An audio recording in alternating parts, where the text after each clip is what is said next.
Sir अस्सलाम वालेकुम। हाँ जी।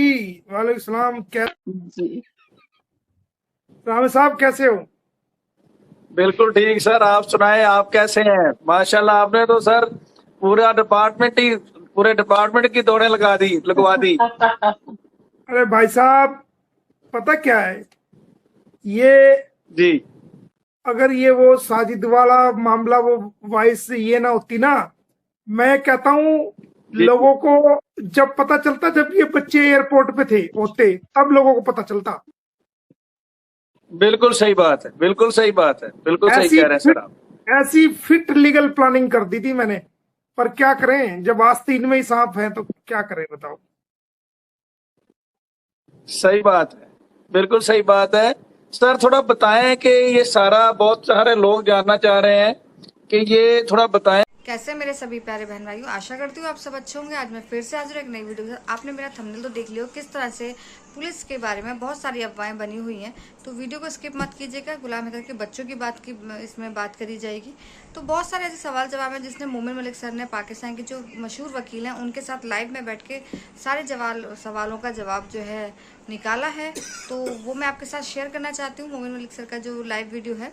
तो वीडियो को बिल्कुल भी स्किप मत कीजिएगा, पूरा देखिएगा। वीडियो आपको अच्छा लगे तो एक लाइक जरूर कीजिएगा। चैनल पर नए हैं तो प्लीज़ सब्सक्राइब कीजिएगा, शेयर कीजिएगा। इसमें बच्चों के हवाले से बहुत सारी ऐसी बातें की गई हैं जो आपको सुननी चाहिए, जिसके लिए आप लोग इस वीडियो को इतनी सारी वीडियो को देखते हैं, सीख करते हैं, उसके बारे में आप अपना राय देते हैं। तो अगर आपको वीडियो अच्छा लगे तो मुझे कमेंट्स बॉक्स में अपनी राय ज़रूर दीजिएगा। तो आइए वक्त ज़ाया ना करते हुए मैं आपको ये वीडियो दिखाती हूँ और फिर आगे बात करेंगे कि, और अपने राय हमेशा मुझे कमेंट्स बॉक्स के जरिए ज़रूर बताया कीजिए।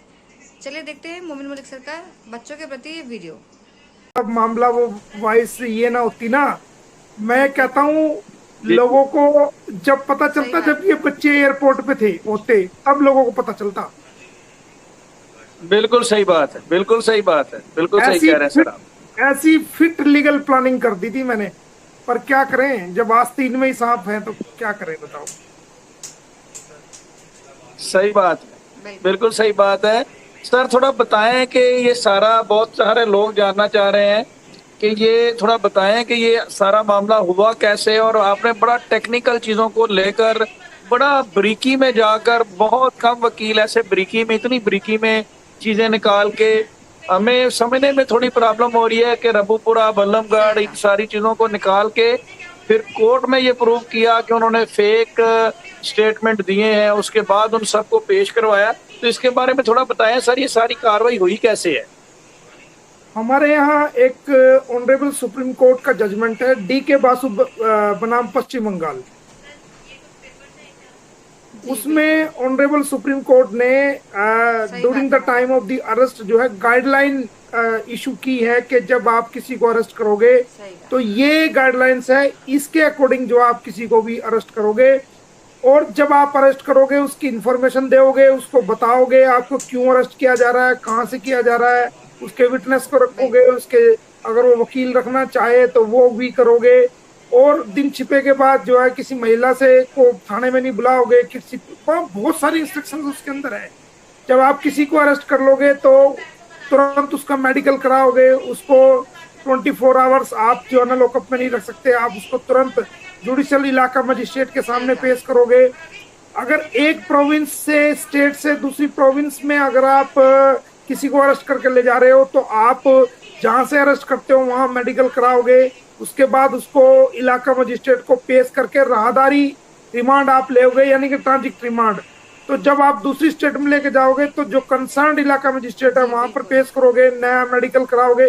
बहुत सही सारी बात है। गाइडलाइन है।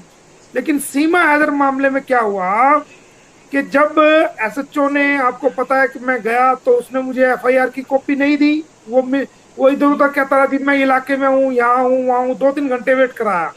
मैं लिखित में भी दे के आया। मैं वो समझ रहा था कोई ऐसी होगा, कोई चलता बिल्कुल। फिरता वकील। तो मैंने कहा चलो ठीक है।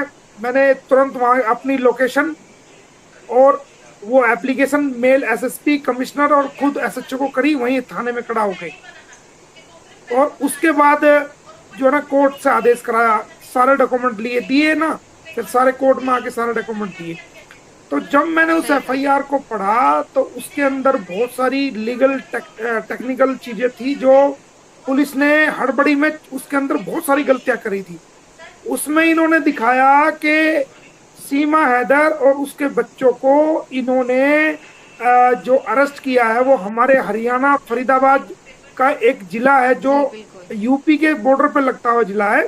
सही बात है। तो वहां से अरेस्ट किया, उसके बल्लभगढ़ एरिया से। और बल्लभगढ़ एरिया में 3 एसएचओ हैं, यानी कि 3 थाने लगते हैं। बल्लभगढ़ सदर यानी आउटर, बल्लभगढ़ सिटी और बल्लभगढ़ आदर्श नगर जो शहर का कुछ हिस्सा।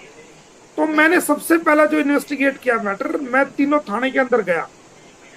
वहां जाकर के मैंने उनका सारा रिकॉर्ड जो है चेक किया। जिस दिन एफआईआर में जो है इनको दिखाया गया कि भाई इस तारीख को 3 तारीख 7वां महीना 2023 को अरेस्ट किया गया, तो जब एक स्टेट की पुलिस दूसरे स्टेट में जाती है तो बाकायदा जहां से वो मुलजिम मिलता है उस इलाके का जो थाना होगा वहां पर रोजनामचा एक होता है, जो डायरी रोजनामचा पुलिस की एक डायरी होती है। उस रोजनामचे के अंदर 24 घंटे जो है एंट्री चलती है। जैसे 3 बज गए, 3:05 पे क्या हुआ, 3:10 पे क्या हुआ, 3:15 पे क्या हुआ, 3:20 पे क्या हुआ, वो 24 घंटे जो है गोइंग ऑन होता है वो रोजनामचा। उसके अंदर ये भी पंजाब पुलिस रूल अंग्रेजों के टाइम से ही चला आ रहा है। जब अंग्रेज थे, अनडिवाइडेड इंडिया था, उस टाइम से ही ये पुलिस रूल के अंदर मेंशन है।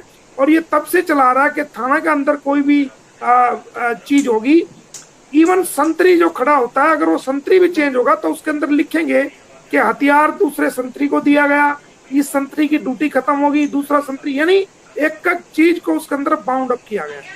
तो मैंने वो डायरी सारी चेक की।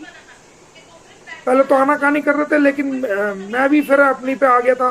तो मैंने सारी डायरी चेक की, कहीं भी जो है वो उत्तर प्रदेश पुलिस ने इस बारे में कोई इंफॉर्मेशन किसी भी रोजनामचा में नहीं दी कि हम यहाँ से अरेस्ट कर रहे हैं।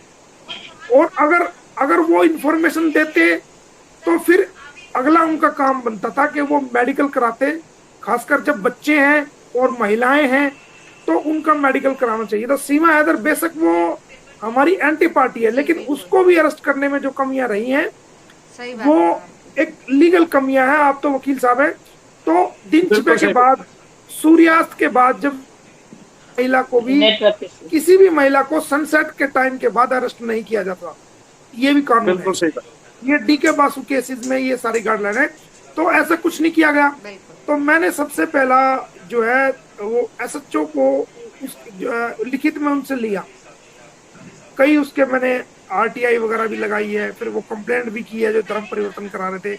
फिर मैंने उनको तो कोर्ट में तलब कराया। पहले मैंने जेएमआईसी कोर्ट में तलब कराया, जहां से जो है मैंने स्टेटस रिपोर्ट मंगवाई कि ये सीमा हैदर और 4 बच्चे बल्लभगढ़ से पकड़े गए थे और आपके थाने के अंडर ये एरिया आता है। आप बताओ कि आपके यहाँ रोजनामचा में रिपोर्ट दर्ज हुई नहीं हुई, इनका मेडिकल हुआ नहीं हुआ। तो जो जुडिशियल मजिस्ट्रेट था फर्स्ट क्लास, उन्होंने नोटिस जारी किया था और थाने ने खुद स्पेशल वहां आकर के ये बयान दिया था जो एसएचओ है, और लिखित में दिया था कि जी हमारे यहाँ कोई भी उसकी रिपोर्ट नहीं लिखी गई और ना ही कोई मेडिकल या हमें कोई सूचना है। तो वो रिपोर्ट मैंने ली। वो जो पोस्को केस है वहां पर मैंने लगाई, वो भी मैंने सबूत के तौर पे वहां लगाई। तो अब रबुपुरा पुलिस कह रही है कि जी एफआईआर में लिख रही है कि जी हमने तो बल्लभगढ़ से अरेस्ट किया है, और बल्लभगढ़ की तीनों पुलिस कह रही है जी हमारे यहाँ से तो इन्होंने अरेस्ट ही नहीं किया। बिल्कुल सही बात। तो इसका मतलब तो रबुपुरा की जो पुलिस है वो बल्लभगढ़ से बच्चों का अबडक्शन करके लेके गई है। अबडक्शन करके लेके गई है, सही बात है। तो वो तो अबडक्शन ही हो गया ना। अबडक्शन ही हो गया जब उनके पास कोई लीगल भाई सचिन नेपाल से अबडक्शन करके लेके आया, और सचिन से जो अबडक्शन कर लिया वो यूपी की पुलिस ने कर लिया। बिल्कुल सही बात है। क्योंकि जो गाइडलाइन है, सुप्रीम कोर्ट की गाइडलाइन है, at the time of the arrest to any person whether she or he was arrested by the police, तो वो सारी चीज इम्पोज होनी चाहिए थी। तो आपकी तो अरेस्ट ही इलीगल होगी। सही बात है। अब दांव फंस गया हरियाणा पुलिस के यूपी पुलिस के बीच में। अब यूपी पुलिस वाले ये कहेंगे जी हमने वहां से अरेस्ट किया, सबूत दिखाओ भाई, तुमने अरेस्ट किया तो तुमने वहां पर कोई रिपोर्ट लगाई हो तो दिखाओ।